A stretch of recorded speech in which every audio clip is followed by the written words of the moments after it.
Welcome to the Royal Diaries, Unlocking History. My name is Julia. My name is Felicia. We are sisters who love books, history, and talking about them both. We're doing a deep dive into the Royal Diaries series. Come with us as we learn about the girls who became women that shaped history. Jahanara, Princess of Princesses by Catherine Lasky. Summary. Beginning in 1627, Princess Jahanara, first daughter of Shah Jahan of India's Mughal dynasty, writes in her diary about political intrigues, weddings, battles, and other experiences of her life, includes historical notes on Jahanara's later life and on the Mughal Empire. Before we get started, we're going to have a bit of another version of the name problem, but instead of everyone having the exact same name, you have birth names, then you have one title, then you have another title, and everybody's getting called different names at different points. Okay. But to keep things simple, I'm just going to go refer to people by the names/titles that they were best known for, and if needed, I'll give some context. If I'm quoting from somebody and they're referring to them as somebody, it's going to be pretty obvious Who they're talking about? Exactly. So, but just as a bit of a If heads I'm like, up. who dis? You'll say, we just talked about them. Exactly. All right. To go to the book.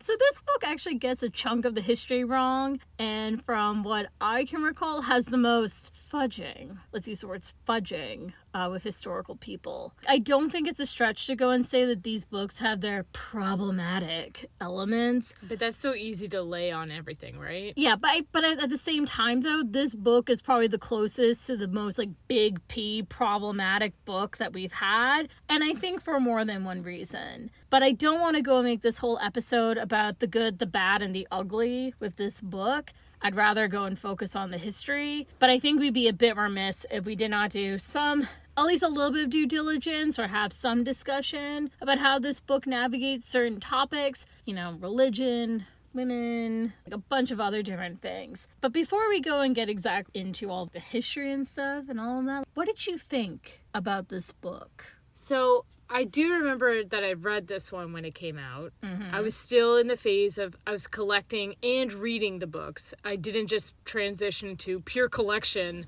and not reading. We're coming up to that. Oh, we're coming up to that. Very close and fast. But I do remember reading this one. Can I say that it stood out to me? No. But I do remember that this was more of a jumping off point for me to do more personal research into the history of India around this time. And that sort of fluttered into further study that I wanted to do. Mm-hmm. But in terms of this actual book, it was really funny. When I was rereading this book, the first whatever entries in, and there's that whole ruse of her dad pretending to fake his death, I actually was like, he didn't die! Yeah. And I was like, what the F is this? And so then I quickly had to hop onto Wikipedia and was, this dude didn't die at this time. And then it was, he doesn't die. And I was, what is this book doing? So immediately my radar was just pinged. And then it was like, no, it's a ruse so they can get back to where they need to be and blah, blah, blah. So then I read the book and I vaguely remember this, but I feel like the big historical drama plot points, especially in her life, at least around this story of this family, is the fact that the dad loved the mother so much that when she died, he eventually created the Taj Mahal in her memory to be this beautiful tomb, and it's a testament to their love and blah, blah, blah. Mm-hmm.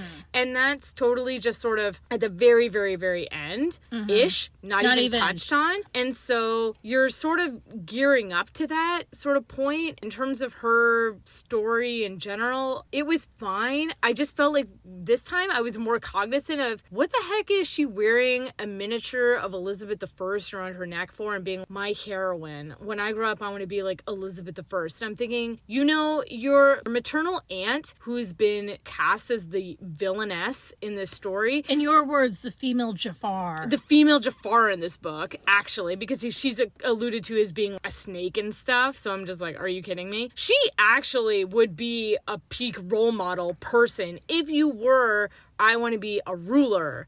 I want to do something different. I want to do something outside the norm. Like, I'm going to be like Noor Khan. Or it could have been the flip side where she's like... Actually, really quick, she's referred to as Noor Mahal, but she's also known as Noor Khan, too. That's the one. So anyways, if anything, it would have been more realistic for her to be like, I want to be strong like this woman, but she has such a bad reputation because she was this domineering person in force, and now she's the arch enemy of my father who's trying to reign in his rightful whatever. Anyways, none of that happens. Yeah. So it's very flat that way. I mean, I think going and saying flat is a very accurate whole thing. Yeah, I mean, the thing that I remember the most about this book is it had amazing descriptions of everywhere that she was. We have a return of amazing food scenes. All of that type of deal. But I mean, in going and rereading this book came out in 2002, and because I am the way that I am, I don't know if people know what big geopolitical issues were happening in terms of how people were viewing Muslims at this point. Things were always like very like suspect. This isn't like a wholly negative look at Muslim people, and I appreciated that when I was younger, because even as a kid, I do not think that like people who've been our neighbors and our family friends are bad people inherently. No. You know, so that was refreshing. But now as that I'm older, I go and I reread, there are still is like a lot of Orientalist tropes. There still are a lot of holes in the research. It was productive for the time, but in hindsight, I don't know how productive it is right now. Yeah, so this lady, she's the same... No, it's not the same one that wrote Cleopatra, but it vibes the same way with the exoticism of the East. Yeah. You know, everything's very mysterious. And then, to your point, it is very much like, what is a good Muslim? AKA open, tolerant, anything. Not like those other ones who want to go... Who are like more conservative or hardlined or... Orthodox. Orthodox in their belief in faith. It's how do you show yourself to be a good Muslim? Yeah. More we are the world sort of Muslim. Yeah. But we were talking about this, how most of the time when these books are written, especially when we're talking about the Western figures, it's very easy for someone to say, oh, I'm from the West and I'll just write about their beliefs and how they structure their life and their day the way I do. But religion wasn't just a side hobby or something that was your personal, I feel this is something I want to engage in belief. It was something that actually intersected with every single moment of your life. And so that doesn't necessarily come across. Actually, the best example of that coming across is our fave sad sack Isabel of Castile, and how her point of her diary is literally to demark how she has sinned and blah, blah, blah. And even though we made fun of it at the time, that's actually an accurate representation of how a lot of people enacted with their religious faith, that it wasn't just something, like I said, is a hobby. It actually dictated what they ate, what they wore, what they decided to do on the day-to-day basis. A lot of people don't have that same religious fervor. And so when you're writing these books, it really shows up in this weird way where you wouldn't know that this girl is of the Muslim faith. If anything, she's almost like the Christian equivalent of a Cheester, someone who goes to church on Christmas and Easter. She's like a Cheester version of a Muslim. Well, and also, too, is like, and then that's just so antithetical to who she was as a person, because she was deeply religious. She was very devout. Not necessarily in the way how, like, some of her brothers were. Being Muslim is very important and central to who she was as a person, and this book doesn't go and do that, because, of course, we need to go and make her palatable and acceptable to young, teenage, middle school girls growing up in the wake of 9/11, where we are told that we are going to go and find the weapons of mass destruction and not be illegally invading Iraq ensure at all. The law is coming for us all. Yeah, exactly. Yeah. Yeah. Okay. Anyways, so when it comes to this book, I'm like, it has a lot of problems. I'm not like the type of person who thinks that, oh, because you're like depicting something, that means you're condoning it, right? Yeah. It's like saying, oh, Toni Morrison goes and shows like racism in her books. She's condoning racism. No, she's clearly going and talking about her specific experience and trying to go and articulate it through the realm of fiction. Having something present doesn't mean a condoning of it or anything like that. No. But this book swings to the other way, though, in terms of actual problematic, where it's that we're going to really go and have a changing of how we're actually going to engage in not just who this person is, but we're going to go and totally go and just fall into these really negative stereotypes too as well. Well, and I think also for the sake of narrative and unnecessary narrative, make up characters and situations that frankly didn't need to happen. And I think that's the other thing too, where if someone is like super far in the past, like a Sondak or a Cleopatra, you're forgiven if you fudge the historical details. But like, you don't need to do that with her because it's not that far away. This is what, 1627? We have court records. Do the homework. Exactly. I've gotten into my habit of sticky notes. Julia's sticky note strike again. I mean, like, okay, just going forward, they're going to be sticky notes, fam. So, my favorite, even as a child, no. I was like, no. Yeah. Anyways, okay. So her father goes and gets an Armenian Christian concubine who did not actually exist. Alifar explained about the Christian God and his son, Jesus, who died on the cross for all people's sin. Even mine, I blurted out. Everybody seemed to think this is very funny and laughed. I hate it when people laugh like that at me. Was it such a stupid question? I mean, I am a Muslim. Would Jesus die for me? Then Amy sensed my embarrassment and said, Johnny dear, I do not believe you have any sins. Well, this surprised me too. How would she know? Am I so simple I can have no sin or appear to have no sins? She doesn't know, I warrant, I have bad thoughts about Aurangzeb. I must conclude that if people believe I have no sins, I must be a very uninteresting person. She would know who Jesus was. I mean, she would freaking know who Jesus was and how he was taken up within the Christian faith. This is not an unknown thing. That's... Maybe. I mean, look, I'm not going to say whether or not someone of a certain faith group does or doesn't know about other people's faith group figures and what the heck they did. But Jesus is not an insignificant figure of Islam. Jesus is one of the main prophets because of his submission to God. This is not an unknown factor. You never know what people know about different stories or not, depending on how much they pay attention to stuff. The whole point is, though, is that is just a clear moment of how do we go and we make this girl of a foreign faith more appealing? Well, if anything, that whole exchange, which is totally fictitious, just seems to me like something out of a Are You There, God? Summer camp, how do I come to Jesus type of moment. And where I'm just, is this book trying to convert people? What? Probably. Yeah, so that was a little odd. Yeah. Oh, and also it's discussions of Hinduism in this book too as well.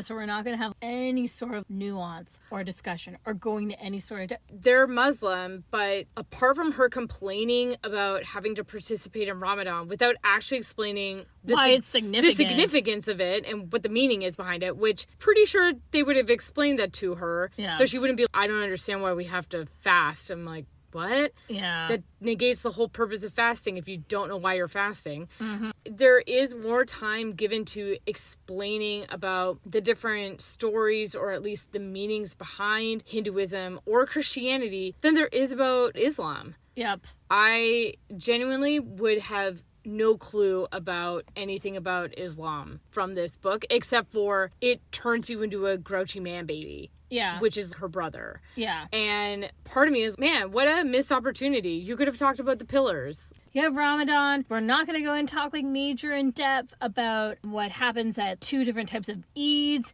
Nothing like that. None of those holidays or big festival things are ever touched on. You're gonna vague passing when Abraham went and sacrificed his son. So you're not gonna specify that he sacrifices Ishmael within the Islamic tradition and not Isaac. We're not gonna nothing. Yeah, there's more time given to a Hindu wedding ceremony. And it's funny because she even says, I find the Hindu ceremony was more fun than the Islamic marriage ceremony. And I'm just thinking, well, I wouldn't know. Me as a reader, I wouldn't know because you haven't described it. So I guess I'll take your word for it. It must be boring to be married in a Muslim ceremony, according to you. Yeah. That's her personal take, I guess. Not. Yeah. Because it's fake and it's a fictitious person.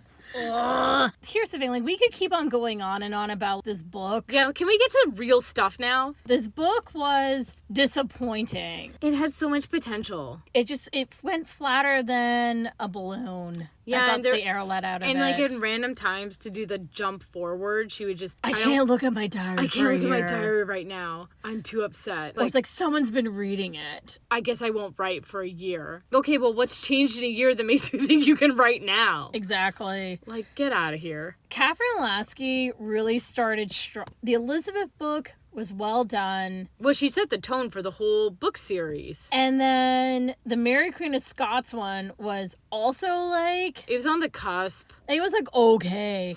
And then this one is just like, it borderlines being actively bad. Well, it's... You know what it is the Elizabeth one, it was like on the two sides of this. Historical fiction. That's what this book is. So the Elizabeth one had the historical and it had the fiction. The Mary Queen of Scots one, it had the historical-ish. It was pretty okay. The fiction-wise, Yeah. This one, it's really lacking in both sides. So I'm just, yeah. Yeah.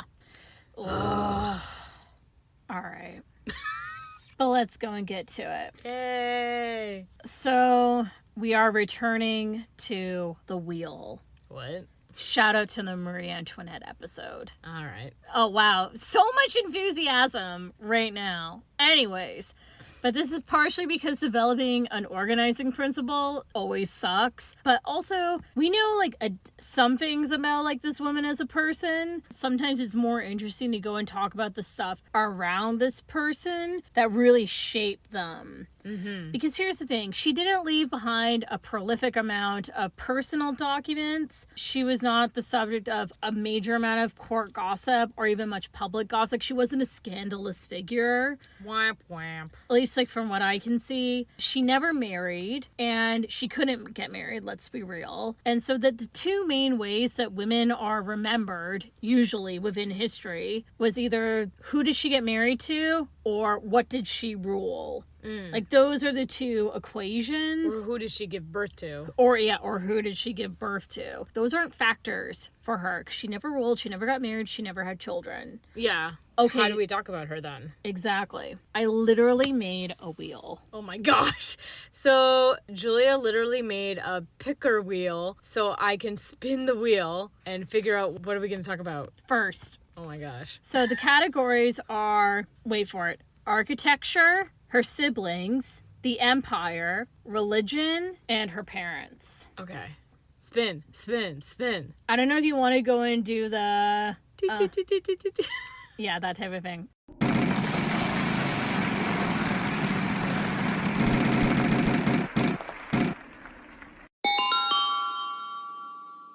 The empire! Yay! So before we jump completely into an overview of the Mongol Empire, there are a lot of debates on how the empire operated. Was it a centralized and effective system? Was it a bit backwards? Was it this? Was it that? What were receptions? How do we go and define its rise, its collapse? There are different schools of thoughts. Some are a little bit more Marxist inspired in their interpretations. Some are more in terms of nationalists, like the current. Let's not go and get super into it, but like the current type of school of thought that's going on right now in the Indian subcontinent. There's a great overview of the historiography in The Princes of the Mughal Empire, 1504 to 1719 by Munisni Farooqi. And that's a book that I reference quite heavily. But anyways, I'm just going to go and give an overview of some of the dates, some of the facts, some of the figures that were significant to the Mughal Empire. Let's get started.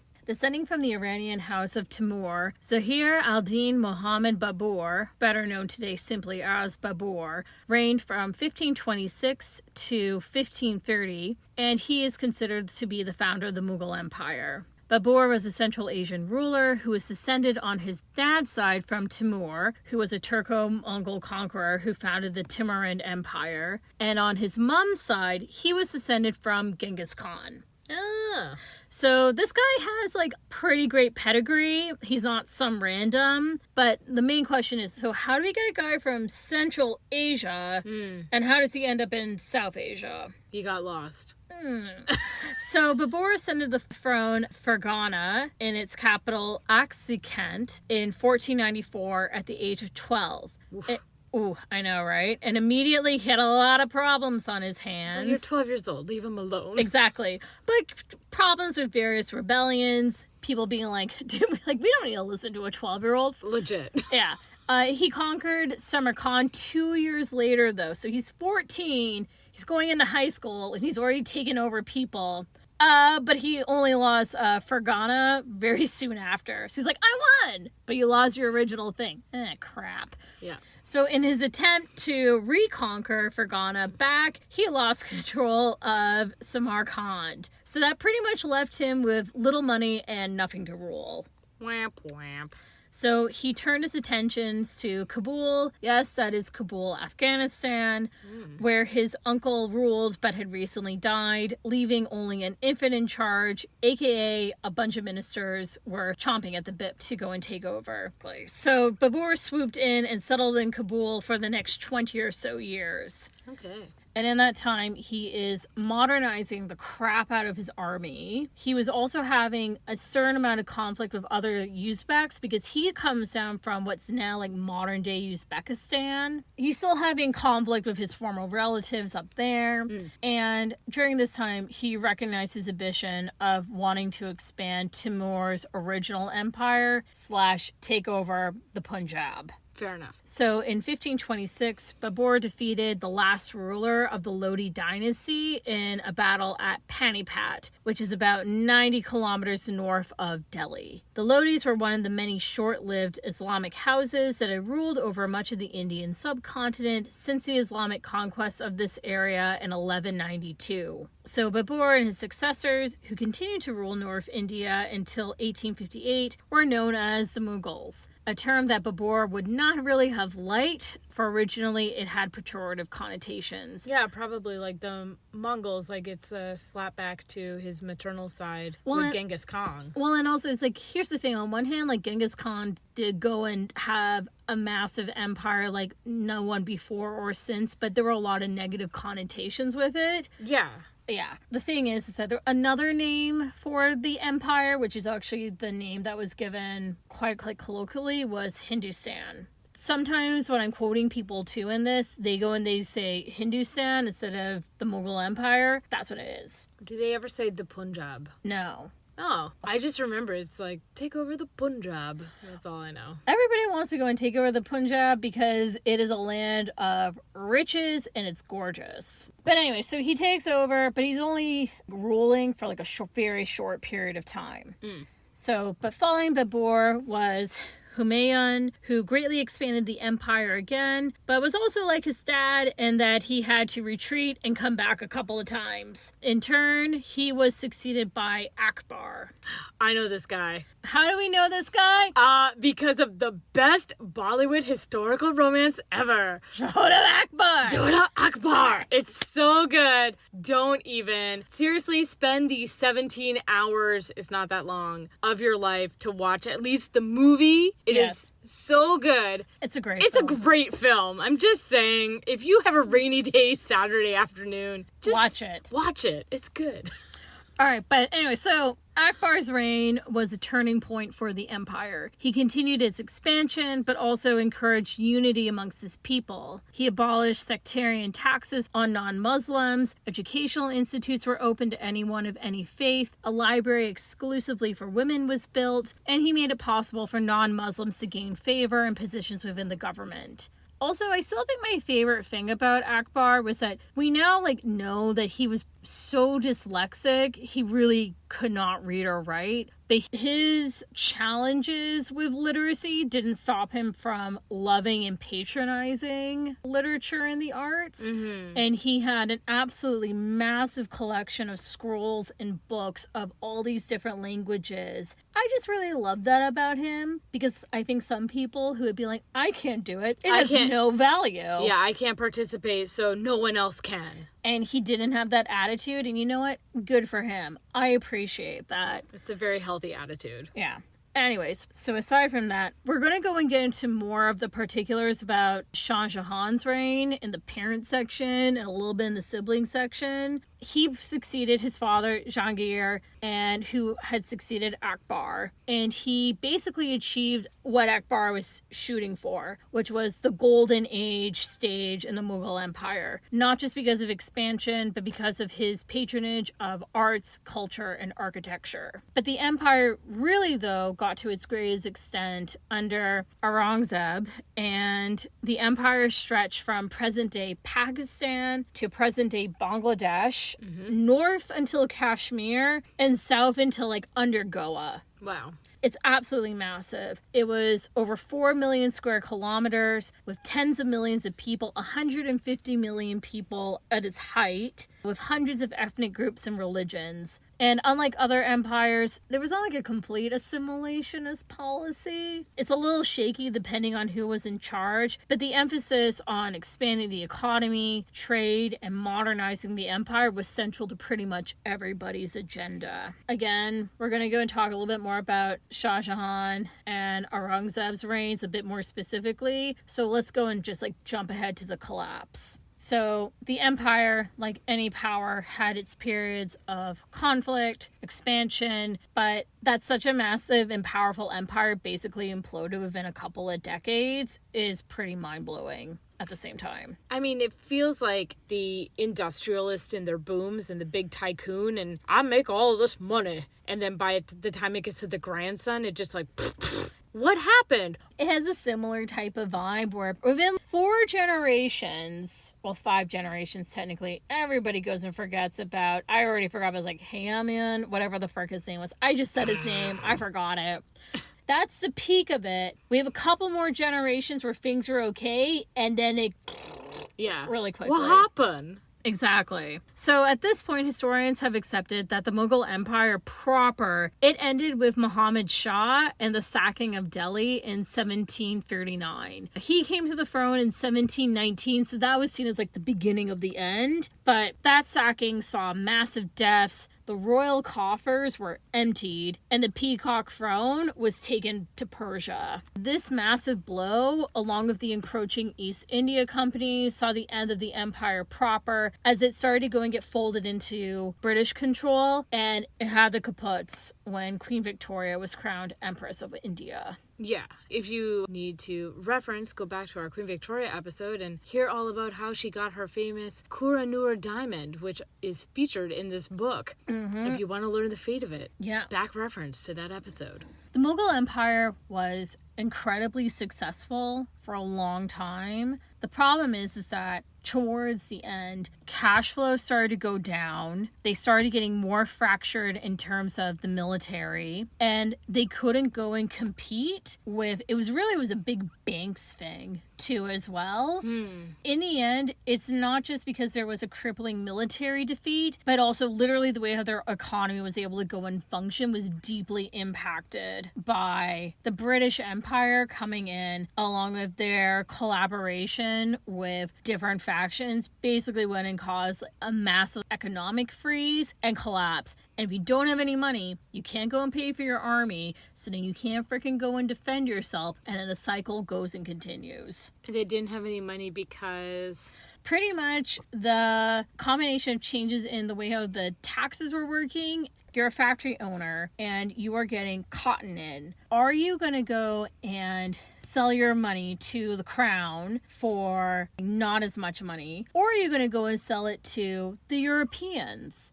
Who are going to pay you more. Who are going to go and pay you slightly more. But then also, they'll go and import it back to you, too, in terms of textiles. Because at this point, the British textile industry hasn't actually fully boomed. Then when it starts to go and boom, then, I can just go and sell my raw materials. I cut out the middle people. And then it goes and you pay even less tax then to the crown. Yeah. that type of deal. Okay, so like basically the people who are in charge are getting cut out of the middle management deal, but that's probably because they didn't actually broker the stuff themselves properly. Or they tried to, but then it didn't matter because people were just going around them. That's just one part of it. Like, oh, it's a bunch of things. There's always infighting. There's always divisions and factions. Look at how any empire collapses. The Persian Empire, when it came down, they invaded too because they were pissed off because they didn't feel that they were getting adequate support. So that was a bit of a revenge plot too. And then there were rebellions with some of the other noble families. And you have people in the south being like, I don't want to go and be part of this anymore. And then British people are probably paying off and saying, hey, I know you're like a puppet kingdom person. Would you like to be a quote unquote independent kingdom? Exactly. We'll give you money so you can have money to rise up against this centralized government empire thing. It's a mess. It is a mess. That's pretty much how it rose and how it fell. I just do find genuinely interesting is how it really was in the span a couple of centuries, which when we go and you feel like there are some places where we've talked, they've been around for 900 years or they've been around for 500, 600 years. And it's just, wow. But truly, it can just go and be a few things and then it all falls apart. I think that's where we have a very short and long view of history. I think especially when you're reading about, the summary of a place that it's on one page in your history book. Oh, the beginning and the end is on one page. That's 400 plus years that you've just read in one page. Yep. Are you ready to spin the wheel? Spin that wheel. Spin the wheel. I've never watched Wheel of Fortune. What? So I have no idea how it actually works. What's wrong with you?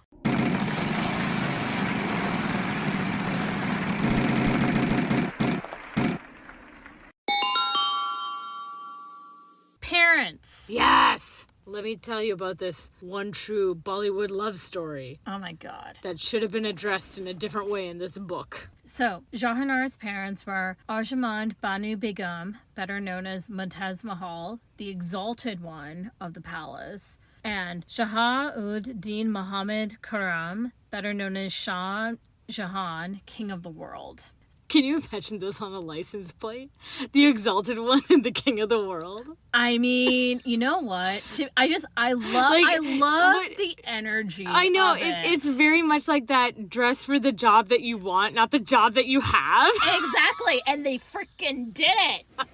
Ira Makodi, in her book Daughters of the Sun, Empresses, Queens, and Begums of the Mughal Empire, writes that when the 15-year-old Khurram Mirza, still known fondly to his father as Baba Khurram, became engaged to the 14-year-old Ajman Banu Begum in Lahore in 1607, it is the most prosaic of arrangements between a talented Mughal prince and the most promising Persian family at Jahangir's court. The bride is the daughter of Abu al-Hassam Yamin al-Dullah and the niece of Mehr-un-Nisa, soon to become Noor Jahan. She is also the granddaughter of Ghias Beg, who is now celebrated as the Itmad-ud-Dullah, pillar of the government. This alliance solders the cause of a talented, hardworking, and ambitious family of impeccable Persian lineage to the Mughal throne, and romance is a relevant notion. And yet, this marriage will give rise to the most impertinent assessments of this celebrated union, tethered by the building of the most expensive and glorious monument to love the world has ever seen, the Taj Mahal. But how do we go and get there? How do we go from these two people getting together? These two teens getting together.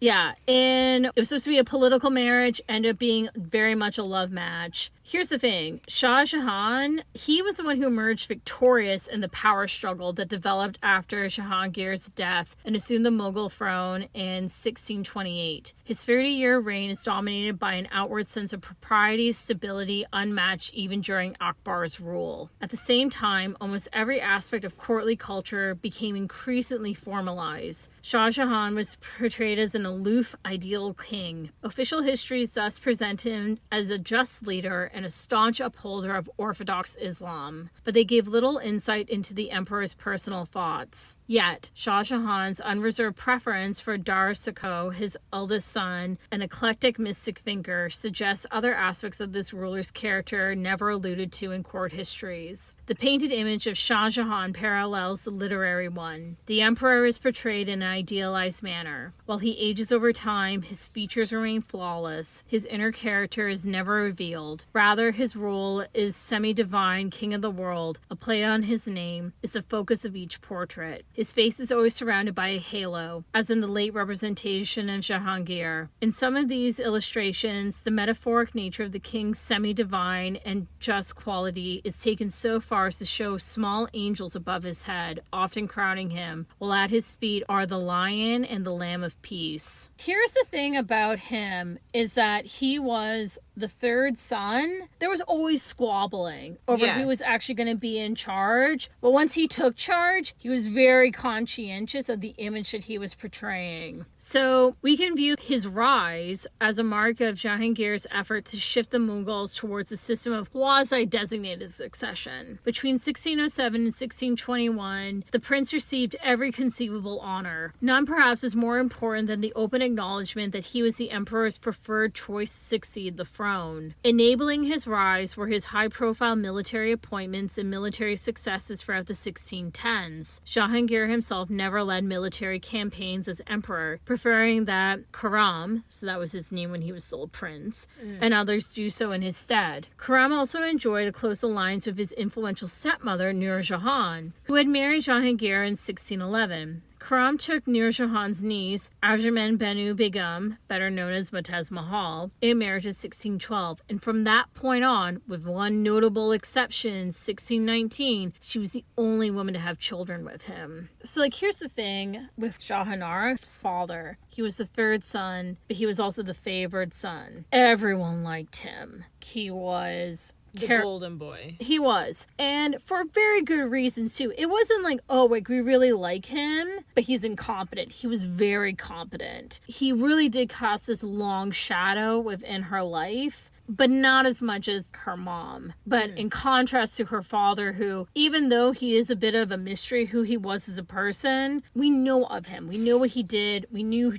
who he was, all of that. He's a perfect example of how, if you know how to craft a very solid public image, that becomes your epitaph and everything about you. And that even if it's that question mark of, but who was he really as a person? He's kind of like Oprah. You have this impression of Oprah, but does anyone really know Oprah? Whereas Matez is definitely, we don't know all about Stedman. As Ira Makoti notes, in the case of Nur Jahan's niece, Matez Mahal, the personality of the living, breathing human woman has been hopelessly subsumed by the great obsessive love she is supposed to have inspired in Shah Jahan, culminating in the building of the Taj Mahal. I'm sorry, but I'm just imagining Oprah and then Stedman dying and then her building the Taj Mahal. I mean, she probably will. I mean, yeah, but that's the point, to your point of being, and what this author is saying is that for someone who we know donut about, there's a lot of conjecture being put about this person where it's, look at the beauty that's built because of them. And of all the Mongol women in this book, Matez Mahal is the most elusive, hidden behind the excesses of her children, the humanist, glorious legacy of her husband, and the flawless perfection of the greatest monument to love ever built. Matez Mahal's memory is wrought by the ambition of her children and husband, and the living woman is lost. I just kind of want to have a bit of a mini rant, because I went and I read and went through about 6 books, possibly. I did Control F for all of them. I learned F all about this woman. Yeah. Truly nothing. The only thing we know about her was she was, even from this diary, is that she was pregnant. All the time. All the time. It was because her husband was in love with her and obsessed with her that he had to get her pregnant 14 times, even though she kept putting herself in danger and kept losing children, and it was probably very traumatic, and he's hauling her butt all over the place on elephants. And I'm just thinking, wouldn't that have been a better narrative if instead of being, oh, my dad loves my mom so much, it was the question of, how much love love is too much love. Also, is it really loving somebody in this way? I don't know. Or just questioning it. Hey, I know you're pregnant for the 14th time, and the last 7 times have not ended well. Or some of them have, but I get your you know point. what I mean. Can we talk about that? What does it mean? Shout out to our girl Sondok, because we do go and have a very accurate portrait. But still, let's add some questioning in here. Yeah. You know, like there's no questioning happening in this book. It's just sort of going with the flow. So you don't know anything about her mom, really. We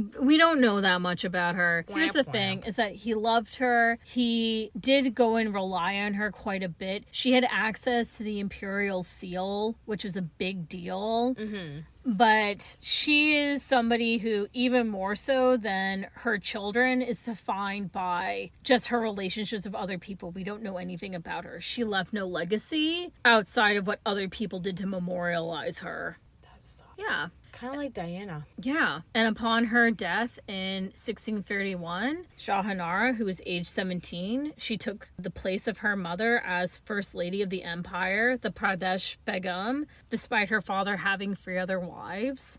This made her in charge of the Zena, which was the royal household writ large, and it saw a massive increase in her influence to the point that, like her mother before her, she had access to the Emperor's seal. Okay. Jahanara's parents, fundamentally, they are mysteries. We know a bit about who they were. We know somewhat about what they did, and we can see some of their influences within their daughter. But fundamentally, aside from her being the favored daughter, what she thought about them, who they were as people, we don't know. What the relationship with her was like. Nothing. Apart from, clearly they knew about her and they cared about her enough that she wasn't just punted off to the side, a la Elizabeth with Henry VIII, punting her to Hatfield All the time. But there is that big question of, who is this girl to these people? Yeah. And who are these people to each other? I always have a soft spot for moms in books, but I just feel so bad for her mom. At least they tried to make her be a person in this book. Yeah. And give her a role, and she did showcase how just because you're not the person in charge doesn't mean you can't have influence. Mm-hmm. So that was something positive out of it, but yeah. In general, the real historical figure, poor lady. Yeah. Whamp whamp. Shall we spin? Spin that wheel! Spin that wheel!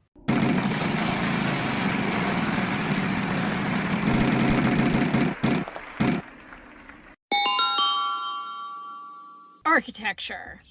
Yes. One of the most enduring parts of Jahanara, but also her family and their dynasty's legacy, is in the architecture. Yes. There are more books written about Mughal architecture than there are books about her as a person. There is not a single volume study of Jahanara as a person. That is a thing that is noted in all of the books I read. That's really bad. I could write about this person, but I'm going to write another book about this temple instead. Yeah. But the thing is that fundamentally, we cannot underwrite the importance of architecture in general, but especially in the Mughal Empire. Catherine Asher, whose book I'm going to be drawing quite a bit from, in this section argues that the evolution of imperial Mughal architecture, taste, and idiom was directly related to political and cultural ideology. This is the case in the planting of an ordered and regular garden, symbolic of paradise, and the building of state mosque, to the construction of an entire planned city, indicative of the empire's role as father to his people. Starting with Babur, architecture became a way of blending Persian and Muslim influences with the already established architectural style within the Indian subcontinent. Further, Akbar loved everything beautiful, and his love of architecture saw the building of many of the more iconic buildings in India from that time period. Agra's Red Fort, Humayun's tomb, Fatehpur Sikri, a planned city that was supposed to be the capital, but he had to abandon the construction due to conflicts. Either we're going to go and build a city or we're going to go and fight off the people who are trying to take us over. Oh man, I wish he had built a city.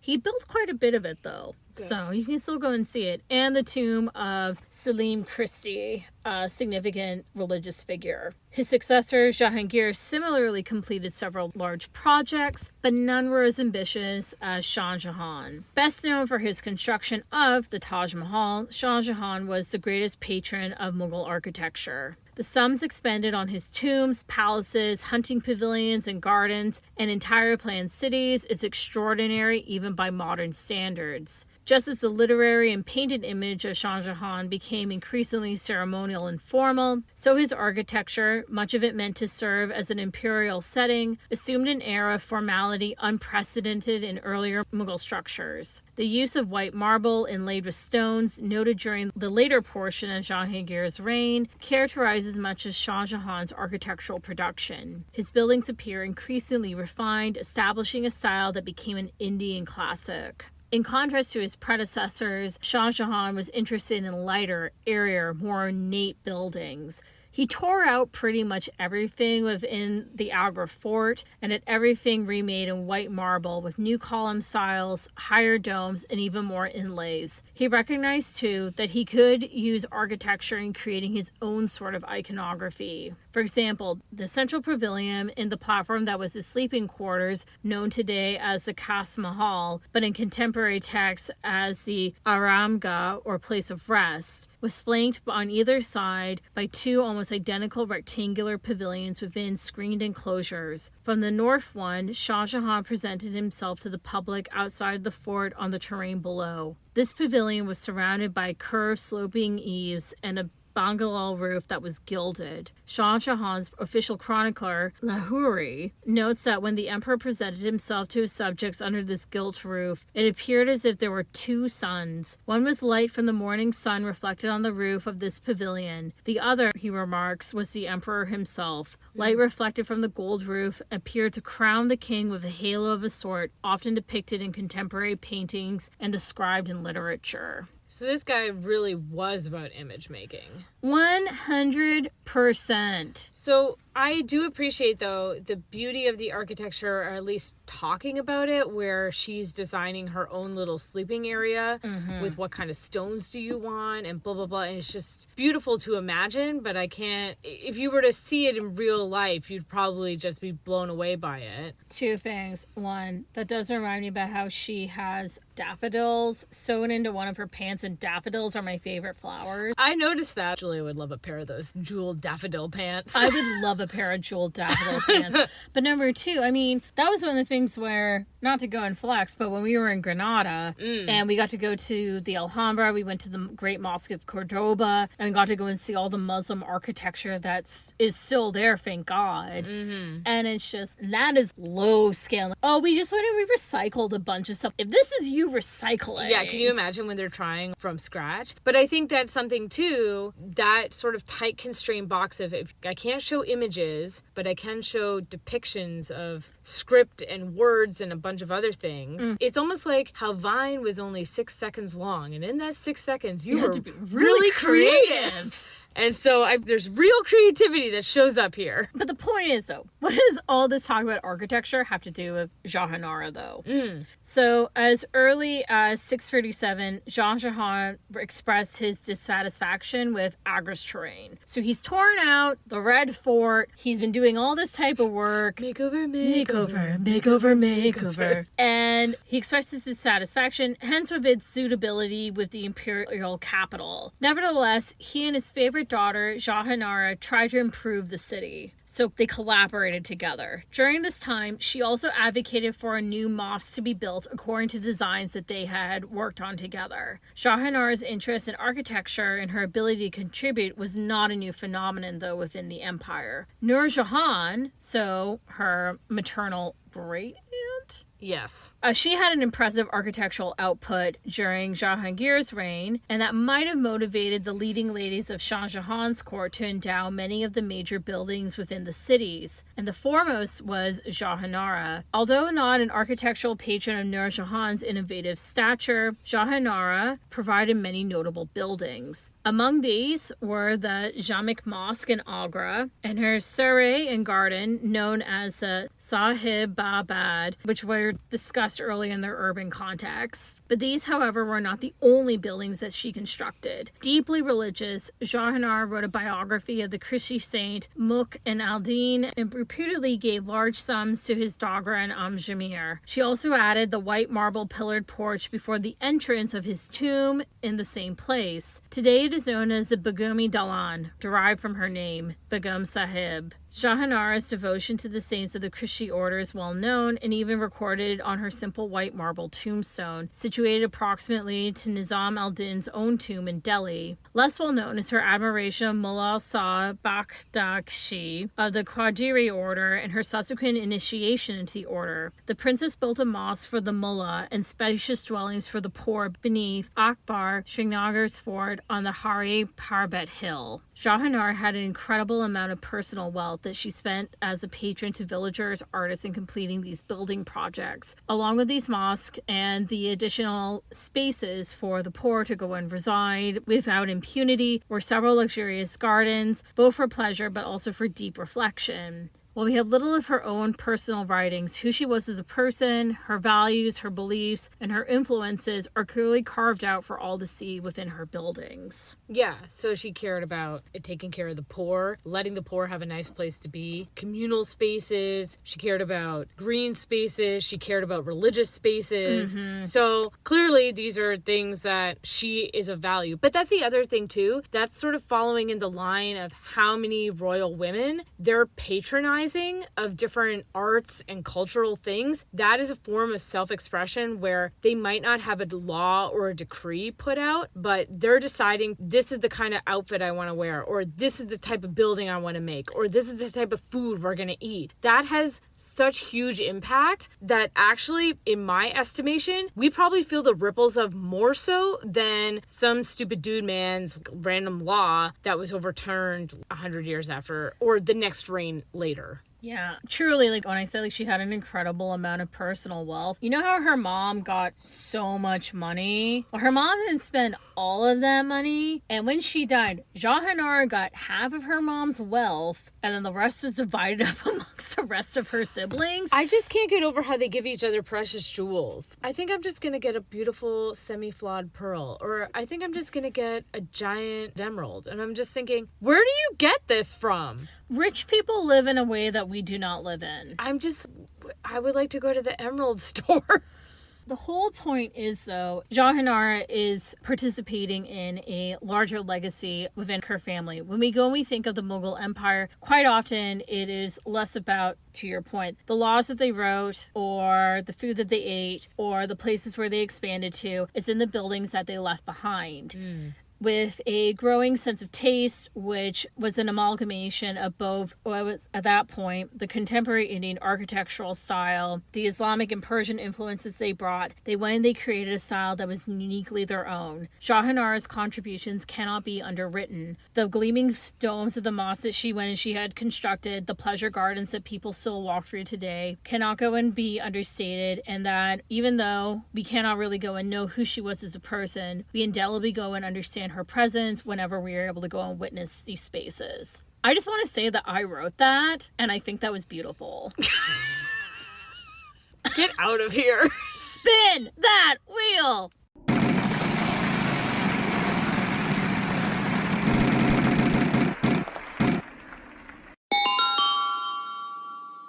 Religion. Ooh. Kind of perfectly working off of, because we just talked about her building a mosque. Sunni Islam was the official religion for the majority of the empire. At least when I say the majority of the empire, I mean what the official religion was. There were Hindus, there were Sikhs, there were Christians, there were Buddhists. You name them, someone was there. But the Din-i-Ilahi, known during its time as the Tawhid-i-Ilahi, the divine monotheism, literally oneness of God, or divine faith, was a syncretic religion or spiritual leadership program promoted by the Mughal Emperor Akbar, which he launched in 1582, which was intending to merge some of the elements of the religions of his empire. His aim was to reconcile the differences that divide his subjects. The elements were primarily drawn from Islam, Hinduism, Zoroastrianism, but some others were also taken from Christianity, Jainism, and Buddhism. After Akbar's death, the movement fell out of favor. Dara, as we know, her younger brother in the book, he tried to revive the practice, but we all know how his attempt really went. Was this sort of like that coexist bumper sticker? It wasn't even just like a coexist bumper sticker. So here's the thing. There are like two ways of looking at it, and there's a bit of a divide where it's okay, how far did he mean to go and take it in terms of Akbar? Did he really mean in the way how the Romans were like, you can worship your Egyptian gods, and we're going to take elements elements of the Greek gods and elements of this god. And we're all just going to be a big, happy family, right? Yeah, as long as you pay your taxes, we don't really care. Was it like coexisting of multiple faiths? Amalgamation. Yeah, an amalgamation type of thing. Or was it more of a, okay, fam, we all fundamentally want to be good, decent people. Let's just coexist. Okay. Was it that one? Was it this one? Was it somewhere in between? Depends on who you're talking to. Well, and I'm sure it depends on whether or not that was perceived as a good or bad thing. Depends on whose side you're on. Because if you are in one of those minority religions, you're thinking, yes, coexist bumper sticker, I'm for it. But if you're in the majority, why are we having to coexist? Yeah. This sucks. We're the majority. Let's just be in charge. But here's the thing. Akbar's own religious movement was not the only thing that he was invested in. The Timurids of Central Asia long had a connection with the Sufi sheikhs of Islam, especially the Naqshbandi Silsila. The rulers courted the saints as a means to sanctify their claims to kingship, and in turn, the Sufis got the protection and patronage of the rulers, a mutually beneficial relationship. For the Mongols in Hindustan, the Sufis was yet another irrefutable way to justify their imperial claims, which basically was one of the Sufi mystics went and predicted the birth of one of Akbar's children. Clearly, we are down together. Yes. And it was like that type of deal. This is going to go and happen. You're going to be super great. And then, oh my God, I'm super great. Clearly we have favor. It's really easy to go and just reduce the Sufis. Like, they spin. They're super weird, you know? Yeah. They're not. Like, they were their own movement. They had their own specific things that they were trying to go and do and be taken very seriously. It's kind of just... It's richer than what you've been shown in the movie for the 5-minute song and dance number. Exactly. But anyways, aside from that, under Shah Jahan, Islamic orthodoxy actually increased. For example, like Akbar and Jahangir, Shah Jahan often visited the tomb of Mukh and al-Din Krishti in Ajmer. But unlike Akbar, who later abandoned the pilgrimage to Ajmer, and Jahangir, who never returned to the shrine once he left Ajmer as his residence, Shah Jahan paid homage to the saint at Ajmer until the end of his reign. Official histories indicate that the construction of Hindu temples was in some cases forbidden, and in a few earlier ones were actually dismantled, leading some to argue that Shah Jahan was intolerant of other religions. Even the percentage of high-ranking Hindu nobles decreased. Thus, Islam took on an importance as never before seen in Mughal India, although it is difficult to say whether Shah Jahan himself was more orthodox than his predecessors. That does not come across in this book at all. It does not. Her dad was a mixed bag, and that's okay. Okay, maybe it's not okay, but we can show that. Yeah, it's not a bad thing to do that. Yeah. You don't have to make him be the perfect dad. Exactly. But this trend towards orthodoxy obviously continued with his son Aurangzeb, who, as portrayed in the book, was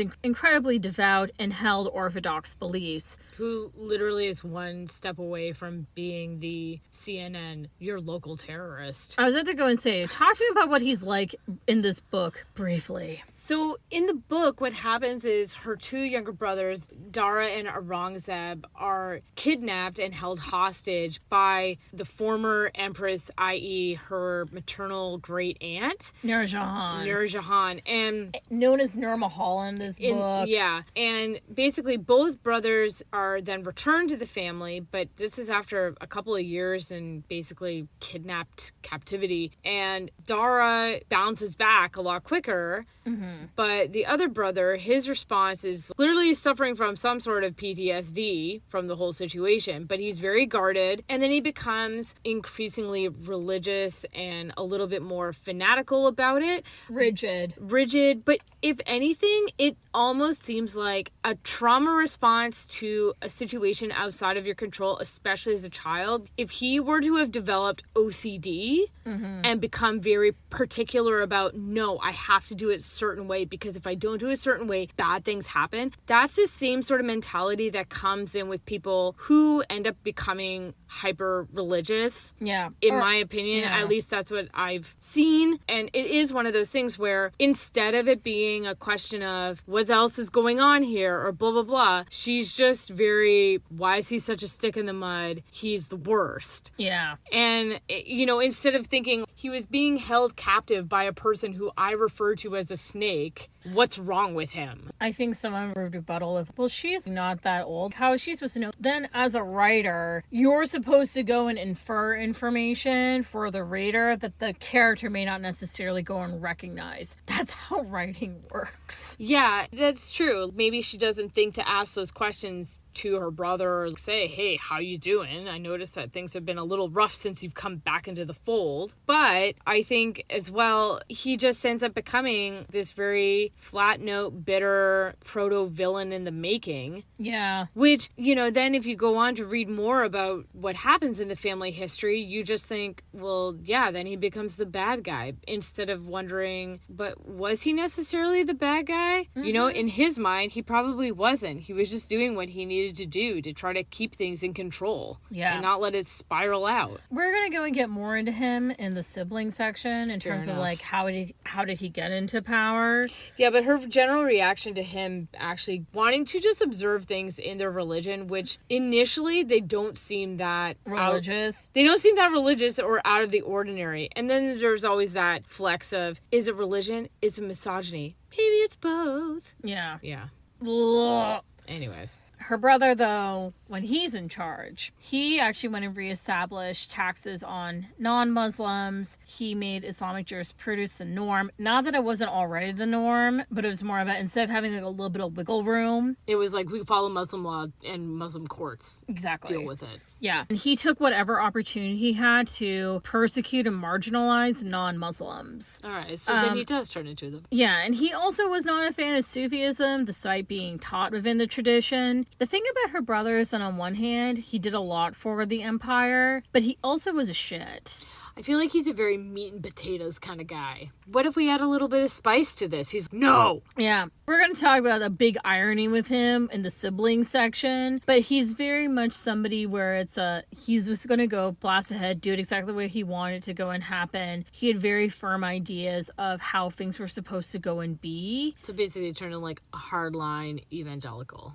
Pretty much. Way to go. Yeah.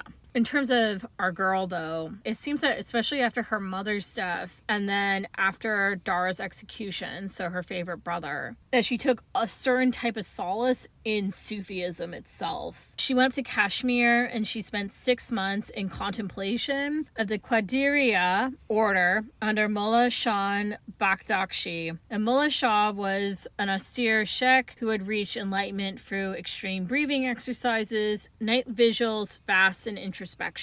Jahanara's relationship with Sufism was one of intense devotion, but also of personal growth and enlightenment. Her desire to go and uphold Sufism and to spread its impact manifested not just again in her building of a mosque, but also in her writing of significant figures in Sufism, including biographies of particular saints, along with her dedication and contemplation within her own life. One of the things that really bothers me about this book is that, like, to your point, she's seen as being like a Muslim chiester when she wasn't. Yeah. And she wasn't in her own life because religion had a big influence on her whole family and the way how her environment was shaped. Well, and I think especially with her pursuing her own personal path in her religious faith, that was a pretty dynamic component because to your point earlier, she couldn't rule. She wasn't allowed to get married and have children. So because of those things, it was what's something that she could nurture and grow and expand and reign, so to speak. In herself, her spiritual life. Yeah.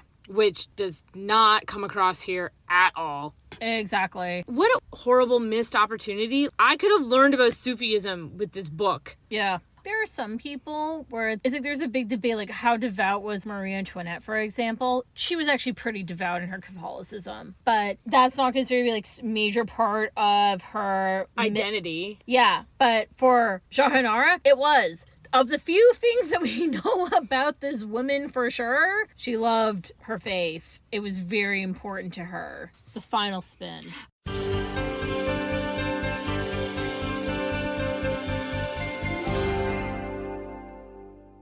Final spin! It literally is only one thing, but I really love the spinning animation. Spin, spin, spin.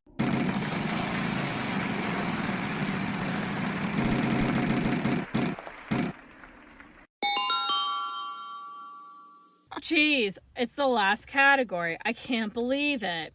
Siblings.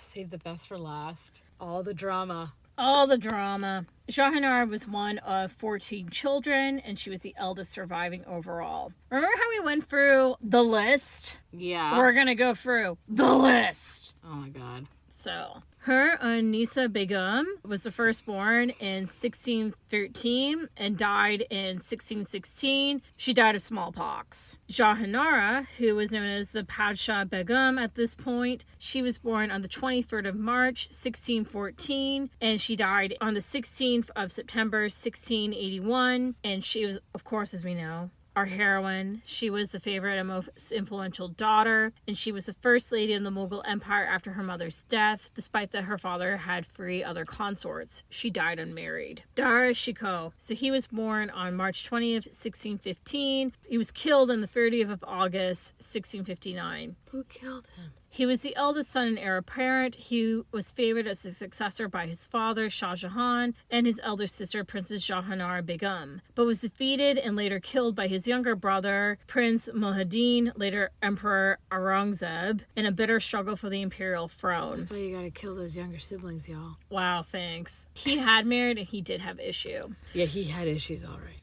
Shah Shuja, who was born on the 23rd of June, 1616, and he died on the 7th of February, 1661. He actually survived the War of Succession, and he married and he had children. Roshanara Begum was born on the 3rd of September, 1617, and died on the 11th of September, 1671. She was the most influential of Shah Jahan's daughters after Jahanara Begum and sided with Aurangzeb during the War of Succession. She died unmarried. She also made these amazing pleasure gardens too in North Delhi that I really want to go to one day. And then we have Aurangzeb, who was born on the 3rd of November. That bitch would be a Scorpio. I was gonna say, I felt Scorpio energy all the way. I was like, I felt the energy of my people with him. 3rd of November, 1618. And he died on the 3rd of March, 1707. He succeeded his father as the 6th Mughal emperor after emerging victorious in the War of Succession that took place after Shah Jahan's illness in 1657. He married and he had issue.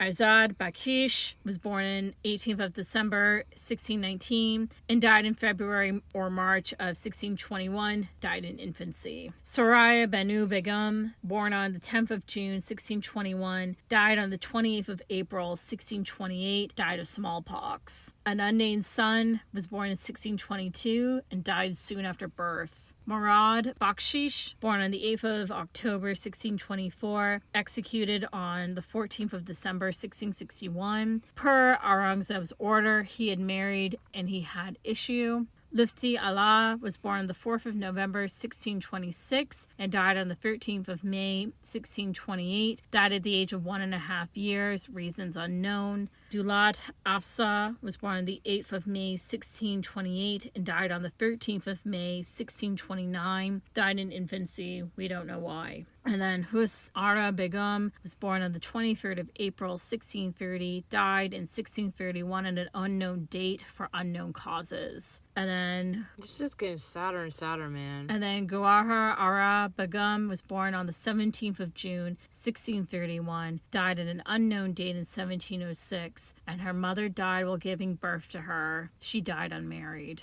Was it like 30 hours of labor or something? It was insane numbers of labor. Here's the thing. She had a child in 1613, 1614, 1615, 16, 17, 18, 19, 21. So in the year 20, she had a freaking break. 22, she had a baby. Had another break. She didn't have another baby until 24. Another break in 25. And then 26, 28, 30, and 31. This poor woman...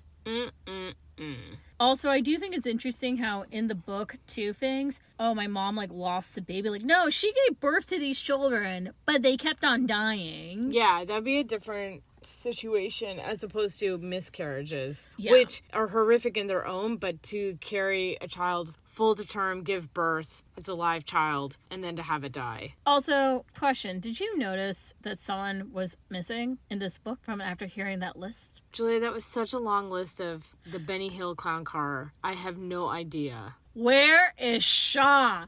Shaw is not in the book! And he survived the War of Succession. That's true. Help me, Shah Rule. Where are you? Shah? Where is Shah? Yeah, no, that's true. That's the whole thing. The thing is, he's not in this book. He was older than Dara and older than Roshanara. Does he show up as like the little 3-year-old? No, because that's her younger brother, Murad. The toddler shows up. You want to know why? Because they're like, I don't know what to do with him because he doesn't do it. First of all, Shah survived. The fact that there's how many kids, he actually made it. How dare you cut out Shaw? And also, he didn't get executed, unlike his other two brothers. He survived. That's, for me, the biggest irony, is that not only did he survive childhood, but he also survived the freaking coup. But he didn't survive enough to be in this book. Exactly. Where is Shaw? Where is Shaw? All right. Okay, but speaking of the coup. Oh, yes. In 1657, Shah Jahan became so ill that those around him believed that he had little time left to live. His 4 sons, Murad, Shah, Aurangzeb, and Dara Shikoh, the king's favored heir apparent, vied for the crown. This is not like a Shah stan account, but yet it is a bit, like, I feel like he needs to have a little bit of pep, you know? It's good for you, babe. Like, yeah, you made yeah. it. Each proclaimed himself emperor. For in the Timurid tradition, succession was not based on primogeniture, but on cunning and strength. Shah Jahan... Oh my god. What? It's like, I feel like I'm dying. Into the ring. Bong. They just fight each other. I mean, low-key, that is kind of what any squabble for succession is like. Oh my god, it's so bad. I mean, yes and no, because it's better than, hey, I'm really qualified. I'm the smartest. I'm the best. You should pick me. You came out too late. Yeah. I'm picking the first and stupid one. Anyways, Shah Jahan recovered fully within a month, but the War of Succession was already well underway. Can't put the starter pistol back in. Exactly. And go, I take it back. Exactly. But why did this happen? It was a combination of there was dissatisfaction with the succession plans and how Dara was treated compared to his brothers. Such favoritism bred enormous resentment amongst his other sons, especially as Shah Jahan aged throughout the 1650s. Dara Shikoh's influence grew even stronger to the great alarm of his brothers. In a 1657 letter to his older sister Jahanara, Aurangzeb angrily demanded why, quote, despite 20 years of service and loyalty, he is not considered worthy of the same level of confidence as his brother's son, i.e. Suleiman Shikoh. So Dara's son had more influence than the actual kid. I'm imagining like scenes from Arrested Development right now. I love all my children equally. I don't really care for Aurangzeb. Far from forestalling a destructive war of succession, Shah Jahan's actions, in fact, intensified the conflict between Dara and the rest of his sons. Well, no shit. Yeah. Despite Shah Jahan's efforts, his other sons were not content to accept either their father's plans for his succession or their older brother's presumptions to be next in line. But at one point, Jahanara apparently suggested that we actually just go and partition the empire. Dara would be given the Punjab and the adjoining territories. Shah would get Bengal. Murad would get Gujarat. And Aurangzeb's son, Sultan Muhammad, would get the Deccan. And the rest of the empire would go to Aurangzeb. The rest would go to him. It's like, what's left? Oh, there's a little bit over here. Well, he would get all of Delhi and the central part, Kashmir. Like, fair enough. Yeah, he would get a decent amount. Either way, he refused his offer on the grounds that Dara was, in his mind, an infidel. Prince Aurangzeb emerged victorious, and to ensure his position, he had his brothers and their sons imprisoned or murdered. Proclaiming his father incompetent to rule, Aurangzeb declared himself Mughal emperor in 1658.